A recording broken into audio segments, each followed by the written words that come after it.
Hello students.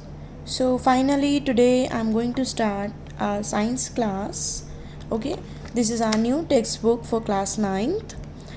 We have studied our BSc syllabus, but now the course has changed. It's CBSE book and it is very interesting. Don't worry about it. CBSE is not that hard. If you think that it's hard, so it is not. तो हम आज start करेंगे science में. मैं तुम्हें सबसे पहले इसके चैप्टर्स के बारे में बता देती हूँ. Here we have 15 chapters in this book. Okay, so these 1, 2, 3, 4 and 5. These 5 chapters contain. These are of chemistry. Okay, you all know science is divided in physics, chemistry and biology. So these 5 chapters are of chemistry. These tissues and diversity in living organism. These are of biology. These 5 up to sound 8, 9, 10, 11, 12. These are of physics and these 3 are of environmental science. Okay, so today we'll start our first chapter from matter in our surroundings, chemistry. Here this is our first chapter, matter in our surroundings. Okay, so first of all what we think that what is matter. Matter क्या है, क्या कहते हैं matter. जो भी हमारे आसपास की चीज़ें हैं, कुछ भी ले लो, book, pen, pencil, clouds, star, plants, chair, table, जो कुछ भी हम अपने आसपास देखते हैं, इवन पानी भी, जो कुछ भी हम हमारे आसपास देखते हैं वो क्या है, मैटर है. छोटी से छोटी सी चीज़ लेके से बड़ी की चीज़. देखो, हम अपने आसपास सराउंडिंग्स में, मतलब अपने आसपास के एनवायरनमेंट में जो देखते हैं उसे क्या कहते हैं. बहुत सारी चीज़ें देखते हैं, अलग अलग शेप्स की होती हैं, साइज़ की होती हैं, टेक्सचर की होती हैं. टेक्सचर मतलब कुछ प्लेन है, कुछ खुरदुरा है, उसे टेक्सचर डिफाइन करते हैं. ठीक है, तो इस यूनिवर्स में कुछ भी जो भी है वो किसका बना हुआ है, मैटर का. साइंटिस्ट ने ये मटीरियल्स को नाम दिया है मैटर. हम जो सांस ले रहे हैं, जो हम खा रहे हैं, स्टोन्स है, क्लाउड्स है, स्टार्स, प्लांट्स हैं, एनिमल्स हैं, ये सब, इवन एक छोटी सी बूंद पानी की, वो भी क्या है, मिट्टी का एक कण, वो भी क्या है, मैटर है. ठीक है, सो हम अपने आसपास जो भी देखते हैं हम उसे मैटर कहते हैं. अब अगर मैं कुछ भी चीज़, लाइक ये पेन है, इस पेन को मैं अगर यहाँ पर रख रही हूँ तो ये इस एरिया की, इस जगह को ऑक्यूपाई कर रहा है. आखिर इसे भी कुछ स्पेस चाहिए यहाँ पे रहने के लिए. या पानी की बूंद है, यहाँ पे एक पानी की ड्रॉप पड़ी होगी, तो वो एरिया किसका होगा, उस वाटर ड्रॉप का. और उसमें कुछ मास भी है, वजन भी है. तो जो भी मैटर है वो क्या करता है, उसमें मास भी होता है और वॉल्यूम भी होता है. कोई भी चीज़ अगर मैं रख दूँगी तो वो एक एरिया ऑक्यूपाई करेगा. ये बुक भी अगर कहीं पर पड़ी है तो वो एक एरिया ले रही है. हम खड़े हैं तो भी हम किसी एक एरिया में खड़े हैं. तो मैटर में क्या क्या होता है, they have both mass and volume, मतलब वजन और वॉल्यूम, एरिया जो कर रहा है वो ऑक्यूपाई. पहले से ही जो एंशिएंट टाइम से ही ह्यूमन बीइंग क्या है, बहुत ज़्यादा क्यूरियस रहता है, बहुत ज़्यादा जिज्ञासुक रहता है ये देखने के लिए कि आखिर ये सराउंडिंग्स में है क्या चीज़ें या क्या चल रहा है. ठीक है, तो हर इंडियन फिलोसोफर ने मैटर को क्लासिफाई किया है कि ये 5 तत्व से बना है. हमने सुना है पंच तत्व. ठीक है, air, earth, fire, sky and water. हम ये भी कहते हैं कहाँ जाएंगे, यहाँ मिट्टी में मिल जाओगे, 5 तत्व में मिक्स हो जाएंगे. तो ये सारी चीज़ें किससे बनी है, 5 तत्व से मिल के बनी है. ये हमारे फिलोसोफर्स कहते हैं. फिलोसोफर्स क्या होते हैं, थ्योरी जो लिखते हैं, बुक्स लिखते हैं. ओके, जिनकी सिर्फ not, they don't give experimental things. Okay, they just give their theories. तो इन सब फिलोसोफर्स के, इंडियन फिलोसोफर्स का क्या मानना है कि हर चीज़ किससे बनी है, 5 बेसिक एलिमेंट्स से. लिविंग हो गया, नॉन लिविंग हो गया, ये सब 5 बेसिक एलिमेंट से मिला है. पुराने ग्रीक फिलोसोफर्स ने ये कहा था कि उन्होंने कुछ मैटर पे क्लासिफिकेशन दिया था. ओके, आज का साइंटिस्ट क्या कहता है, उसने टाइप्स ऑफ क्लासिफिकेशन मैटर के बेस पे बनाया था 2 तरह से, फिजिकल प्रॉपर्टीज़ और केमिकल नेचर. फिजिकल प्रॉपर्टीज़ का मतलब है बाहरी स्ट्रक्चर कैसा दिख रहा है, बाहर से वो चीज़ कैसी है. और केमिकल नेचर मतलब अंदर से वो किस चीज़ का बना हुआ है. ठीक है, जैसे बाहर से टेबल चेयर सब लकड़ी के हैं, टेबल चेयर दोनों लकड़ी के हैं, लेकिन बाहर उसका कैसा दिख रहा है और अंदर केमिकल्स किसका है. सो हम इसके इधर यही पढ़ेंगे कि फिजिकल प्रॉपर्टीज़ क्या है, केमिकल नेचर क्या है, मैटर किसका बना होता है, आखिर मैटर में क्या क्या क्वालिटीज़ हैं, कैरेक्टर्स हैं. Okay, so here physical nature of matter, बाहर से मैटर कैसा दिख रहा है. Matter is made up of particles. Particles मतलब छोटे छोटे ड्रॉप्स, छोटे छोटे दाने. इस तरह से matter is made up of particles. मैं तुम्हें डिफाइन ऐसे बता सकती हूँ. बहुत टाइम से दो स्कूल्स के बीच में चल रहा है कि नेचर ऑफ मैटर को लेके कुछ चल रही है डिबेट। वन स्कूल बिलीव्ड, एक का मानना है कि जो मैटर है वो एक कंटिन्यू, एक लकड़ी का, जैसे एक लकड़ी का ब्लॉक होता है बिल्कुल कंटिन्यू है, उसका बना हुआ है। लेकिन दूसरा कहता है नहीं नहीं, वो तो मिट्टी का बना, मिट्टी जैसे मिट्टी छोटे छोटे छोटे छोटे कण कण से बनी है, उस तरह से बना हुआ है। तो इसी पे हम एक एक्टिविटी देखेंगे। यहाँ पे बहुत सारी एक्टिविटीज़ दिखाई गई है। This is very good that we see here so many activities so that we can do these activities and see the experimental things. He is not only theories in this book. Okay, अब matter continuous है या particulate है, मतलब particles में है, हम इधर देखेंगे। देखो ये एक्टिविटी में क्या दे रखा है, घर पे भी कर सकते हैं। You should try this. एक बीकर लिया, बीकर मतलब ऐसे कांच का बर्तन होता है, ठीक है, कांच का ये बीकर है। इसमें क्या होता है, अगर कुछ एक्सपेरिमेंट्स करते हैं तो रिएक्शंस नहीं होती हैं, वरना बर्तनों में अगर हम करेंगे तो बर्तनों में रिएक्शन हो जाती है और एक्सपेरिमेंट्स इतने अच्छे से नहीं आता है। लेकिन ग्लास में क्या है, ये नॉन रिएक्टिव होते हैं। अब नॉन रिएक्टिव होने की वजह से हमें ज़्यादा से ज़्यादा एक्सपेरिमेंट इन बीकर्स में किया जाता है। तो 100 ml का बीकर लिया, हाफ पानी से भरा, ठीक है। अब पानी से भरने के बाद अगर मैंने जैसे इस बीकर को इतना भरा है तो मैं यहाँ पे मार्क कर दूँगी बाहर मार्कर से, हाँ मैंने पानी से इतना भर दिया, ठीक है। अब मैं इसमें थोड़ा सा सॉल्ट या शुगर, जो मन करे सॉल्ट डालो या शुगर डालो, और उसे फिर एक ग्लास रॉड, एक ऐसे ग्लास कांच की रॉड होती है, लंबी सी स्टिक होती है, उससे उसे ऐसे से मिक्स करेंगे, ठीक है। तो अब हम क्या देखेंगे कि हमने चीनी या नमक डाला है तो क्या पानी का लेवल ऊपर बढ़ा या पानी अभी तक उतना ही है, आखिर क्या हुआ। तो हमने देखा नहीं, कुछ भी लेवल नहीं बढ़ा है, पानी का लेवल एकदम उतना ही है। अब हम देखेंगे अगर हमने लेवल उतना ही है तो नमक डाला तो वो कहाँ गया, तो नमक कहाँ गया। देखो पहले भी मैं पढ़ा चुकी हूँ कि चीज़ों में क्या होता है, स्पेस होता है। लाइक अगर हम देखें तो सॉलिड, लिक्विड और गैस, ये सॉलिड, ये लिक्विड और ये गैस के लिए मैं 3 कॉलम्स बना रही हूँ। This is for solid, this is for liquid and this is for gas. Gas में, ये सॉलिड में क्या होता है, जैसे ब्लैक बोर्ड है, ब्लैक बोर्ड के जो पार्टिकल्स, ब्लैक बोर्ड किसी चीज़ से बना हुआ है, लकड़ी से बना हुआ है, तो इसके अंदर जो लकड़ी के पार्टिकल्स हैं वो एकदम क्लोज हैं। देखो मेरे फिर भी थोड़ा बहुत स्पेस आ रहा है, लेकिन जो फर्स्ट और सेकंड लेयर है मेरी वो बिल्कुल क्लोज है। तो इनमें जो ये स्पेस है ना स्पेस, तो मतलब स्पेस तो है चाहे थोड़ा सा ही हो, ठीक है, स्पेस होता है। लिक्विड को अगर मैं यहाँ पे करूँ तो पानी ले लूँ, तो पानी में क्या रहता है, पार्टिकल्स इस तरह से थोड़े थोड़े दूर दूर रहते हैं, ओके। तो अब इसमें भी बहुत सारा स्पेस है, कोई चीज़ डालेंगे तो वो कहाँ जाएगी, जैसे मैंने इसका एग्जांपल दिया था, सॉल्ट ऐड कर रहे थे हम लिक्विड में, तो वो कहाँ जाएगी, इनके बीच में ऐसे भरती चली जाएगी, ताकि क्या है, वाटर का लेवल तो क्या हुआ, बढ़ा ही नहीं। गैस क्या है, बहुत दूर दूर पार्टिकल्स होते हैं, ठीक है, गैस में तो बहुत ज़्यादा स्पेस होता है।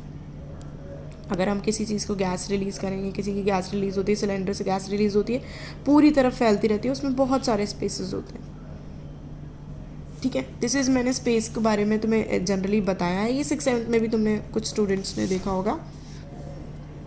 तो अब हम क्या कहेंगे, सॉल्ट कहाँ गया, उसके अंदर मिक्स हो गया, ठीक है।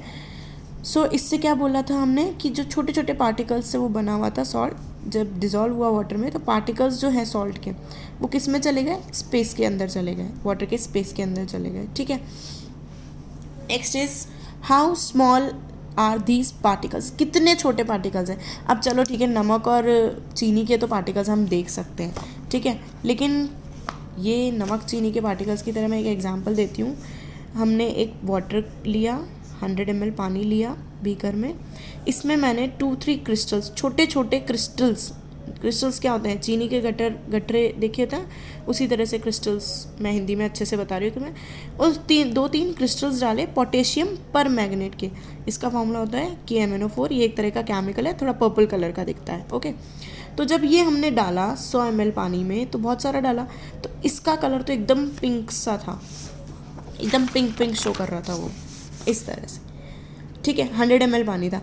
अब इसमें से मैंने 10 ml पानी को, इसमें से 10 ml पानी नाप के निकाल दिया, और फिर 90 ml प्योर वाटर लिया और 10 ml ये डाल दिया, मतलब 90 ml तो हमारे पास वाइट वाटर था प्योर, ठीक है, लेकिन 10 ml हमने कौन सा डाल दिया, ये सॉल्यूशन डाल दिया।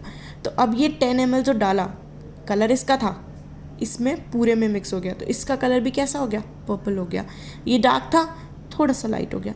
इसमें से भी 10 लिया, इसको हमने फिर से 90 ml वाटर में मिक्स किया, फिर और लाइट हो गया, फिर 10 लिया, फिर 90 ml में डाला, फिर और लाइट हो गया। मतलब चीज़ तो कितनी सी ली थी, सिर्फ 10 ml, लेकिन कितने सारे अमाउंट ऑफ वाटर को ये कलर दे रही है, बहुत ज़्यादा अमाउंट को। मतलब इतने से क्रिस्टल्स कितना ज़्यादा कलर दे रहे हैं, ठीक है। इसको कहते हैं रिपीटेड डाइल्यूशन। डाइल्यूशन का मतलब होता है किसी चीज़ में वाटर का एडिशन करना। मैं कंसनट्रेटेड और डाइल्यूशन 8th क्लास में बता भी चुकी हूँ। तो इसे कहते हैं, हम जब रिपीटेड पानी ऐड करते हैं तो उसे कहते हैं रिपीटेड डाइल्यूशंस हो रहे हैं, ठीक है। यहाँ पे हमने 1 2 3 डाइल्यूट किया, 3 बार वाटर को डाइल्यूट किया है सॉल्यूशन को।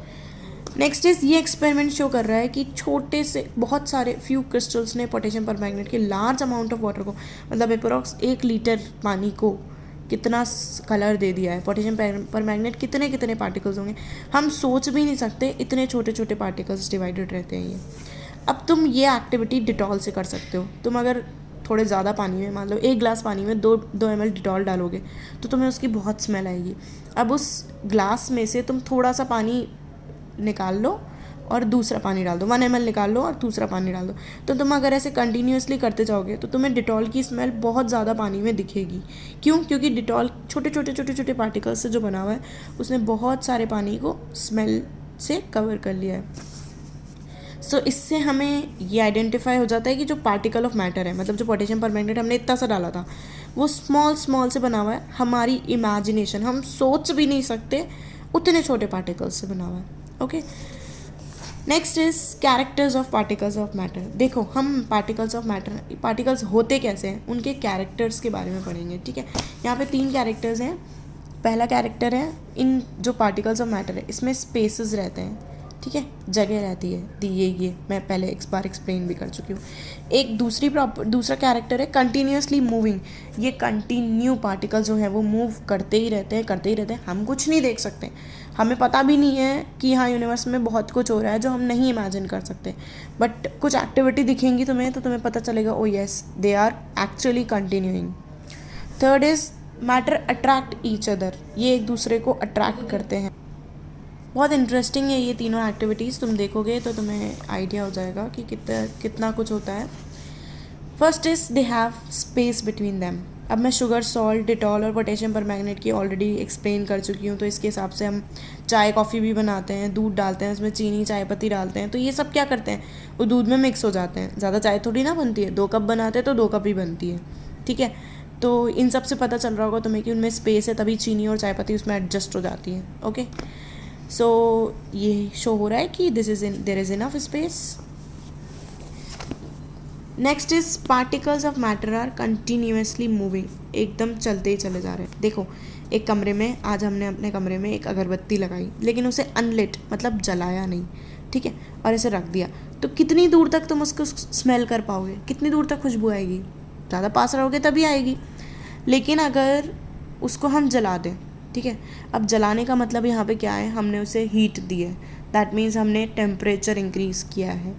तो हम जलाएंगे तो कहाँ तक स्मेल आएगी? डिस्टेंस पे जहाँ दूर तक बैठे रहोगे कमरे के अंदर, कितनी दूर तक स्मेल आएगी उस अगरबत्ती की, राइट। तो तुम्हें अब तुम्हारे ऑब्जर्वेशंस बताने हैं। इसका मतलब क्या है, जैसे ही हमने उसका टेम्परेचर बढ़ाया तो उसके पार्टिकल्स क्या करने लगे, लिक्विड था पहले, सॉरी सॉलिड था पहले अगरबत्ती, ठीक है, अगरबत्ती को हम सॉलिड कहते हैं। जब हमने जलाया तो वो गैस के फॉर्म में स्टेट चेंज हो गई, गैस के फॉर्म में पूरे रूम में फैल गई, और फिर क्या हुआ, हम तक स्मेल आई, ठीक है।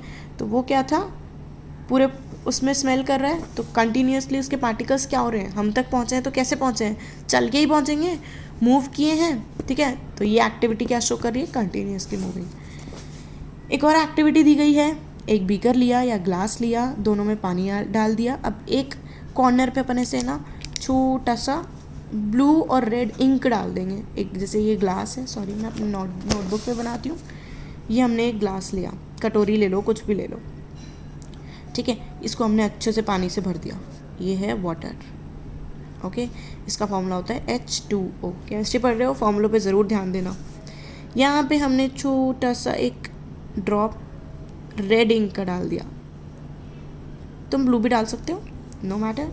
अब ये इंक का तुमने कभी पानी की बूंदों को मिलाया होगा, ऐसे छोटी छोटी जो वाटर ड्रॉपलेट्स ऐसे पड़ी रहती है, तो थोड़ा थोड़ा उनके बीच में स्पेस ऐसे ऐसे करते हैं, तो वो कई बार क्या करती है, एक दूसरे से मिल जाती है। यहाँ पे भी कुछ वैसा ही लॉजिक है। ये क्या करेगा, तुम उसको बहुत देर तक, घंटों या एक दिन तक छोड़ दोगे, तो ये जो रेड इंक है ना, ये यहीं नहीं रहेगी, ये थोड़ा सा नीचे नीचे सरकते सरकते इस पानी में मिल जाएगी, पता भी नहीं चलेगा अपन को। एक बीकर हमने लिया, यहाँ पे हमने छोटा सा वापस यहीं पे हमने वापस से वाटर डाला। एक्सपेरिमेंट कर रहे हैं, मैं जस्ट शो कर रही हूँ कि किस तरह से, ठीक है। इसमें हमने एक हनी का ड्रॉप, शहद का ड्रॉप डाल दिया, है ना। तो वो भी क्या करेगा, थोड़े टाइम, घंटे बाद नीचे जाके पानी में मिक्स हो जाएगा, ठीक है। इसका मतलब यही है कि जो मैटर है ये कंटिन्यूसली मूव कर रहा है। Third activity, drop a crystal of copper sulphate और potassium permanganate into a hot glass and another containing cold water. 2 beaker लिए, एक में हॉट वाटर डाला और एक में कोल्ड वाटर डाला। एक में हमने डाला कॉपर सल्फेट, एक में डाला पोटेशियम परमैंगनेट। मैं फॉर्मूला बता रही हूँ तुम्हें, तुम्हारी बुक्स में ये फॉर्मूले ज़रूर लिखने हैं।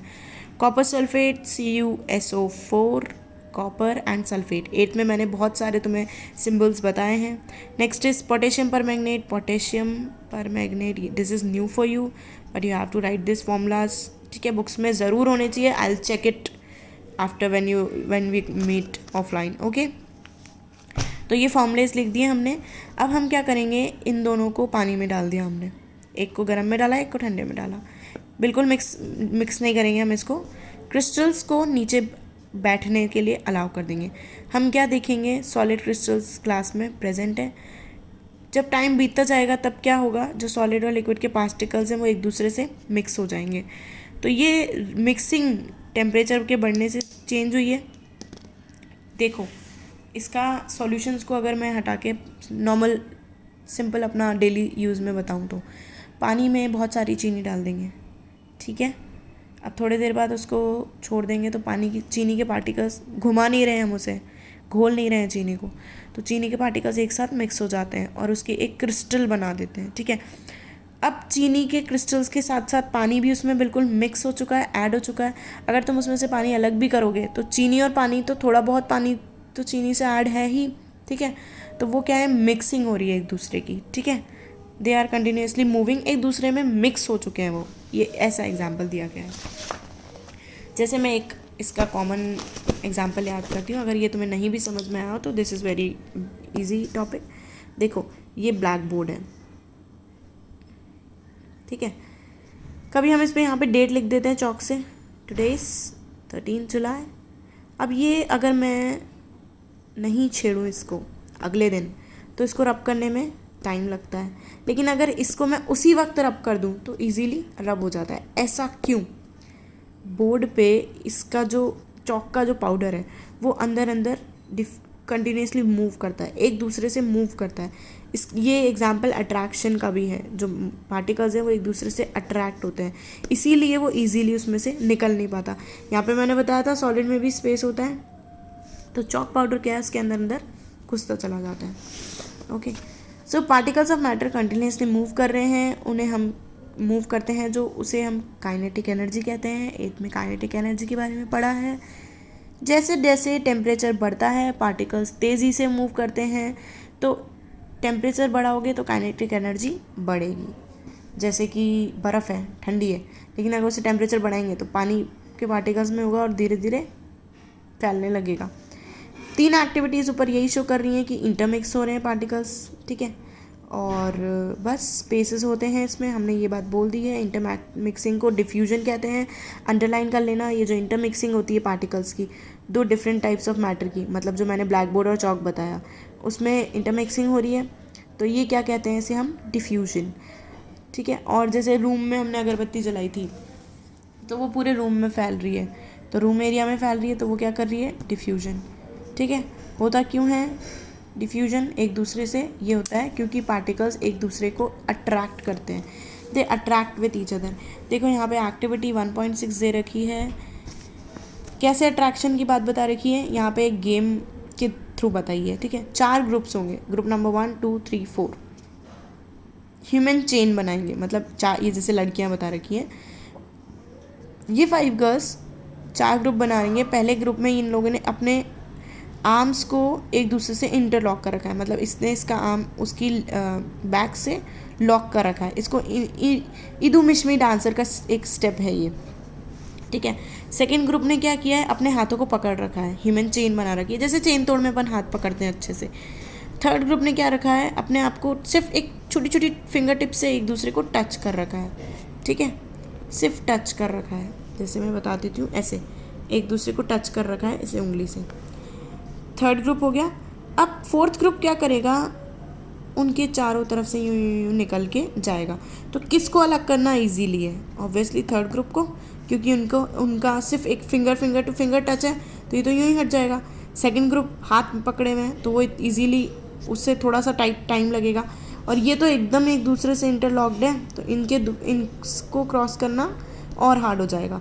तो इसीलिए क्या कहते हैं, ये एक दूसरे से अट्रैक्शन फोर्स कहाँ पर है ज़्यादा, एक दूसरे को पकड़ के जकड़े हुए कौन है, दिस स्टेप, ठीक है। अट्रैक्शन फोर्स इधर ज़्यादा है, तो पार्टिकल्स के में भी अट्रैक्शन फोर्स जहाँ होती है वहाँ से अलग करना हार्ड होता है। जैसे ब्लैक बोर्ड को 4 दिन बाद अगर साफ़ करोगे तो थोड़ा सा डिफ़िकल्ट होगा, लेकिन अगर उसी टाइम साफ़ कर दोगे तो ईजी रहेगा। अगर हम देखें ईच स्टूडेंट का particle of if we consider each student as a particle of matter, इसी में यही बताया गया है कि जो मैंने स्टूडेंट्स का एग्जांपल दिया है, अगर हम उसी जगह पार्टिकल रख दें तो वो एक दूसरे से कितनी मैक्सिमम फोर्स से चिपके हुए रहेंगे, उतना ही उन्हें अलग करना मुश्किल है। नेक्स्ट एक्टिविटी, एक आयरन नेल कील ली, एक चॉक ऑफ पीस लिया और एक रबर बैंड लिया। उसको खींचो, तोड़ो, काटो, जो करना है करो, लेकिन उसे अलग करना है। तो कौन सा सब्सटेंस है जो तुम्हें लगता है कि बहुत ग्रेटर फोर्स से चिपका हुआ है? आई वॉन्ट दिस आंसर, इसका आंसर मुझे तुम दोगे, ओके कुछ तो मुझे रिस्पॉन्स पता चले, so that I can go further. Third is take some water in a container, एक कंटेनर में पानी लिया, अब उसको सरफेस को टच करके देखा, कट करके देखा। Were you able to cut the surface of water? हम पानी को ऐसे ऐसे कट तो नहीं कर सकते। क्या है इसके पीछे रीज़न, कि वाटर एक फोर्स से जुड़ा हुआ है, ठीक है, वाटर की एक एक ड्रॉप एक फोर्स से जुड़ी हुई है, बहुत ज़्यादा टाइट फोर्स से जुड़ी हुई है। ये सारे एग्जाम्पल्स क्या है, मैटर एक दूसरे से अट्रैक्ट करता है। These 3 above activities 1.6, 7, 8 suggest that particles of matter में बहुत फोर्स अच्छी रहती है, फोर्स उन पार्टिकल्स को एक साथ रखती है, उनकी स्ट्रेंथ बढ़ाती है, ठीक है, वन काइंड ऑफ मैटर एक दूसरे से करती है। Here is the question for you. If you get my points and if you learn my things, तो प्लीज़ मुझे ये 4 आंसर्स कल चाहिए, so that I can go further। और मैं अब जल्दी से जल्दी सारे वीडियोस जल्दी से जल्दी भेज के तुम्हारे कोर्स को कवर अप करूँगी। Our next topic will be states of matter, but before that you have to send me these questions. Thank you.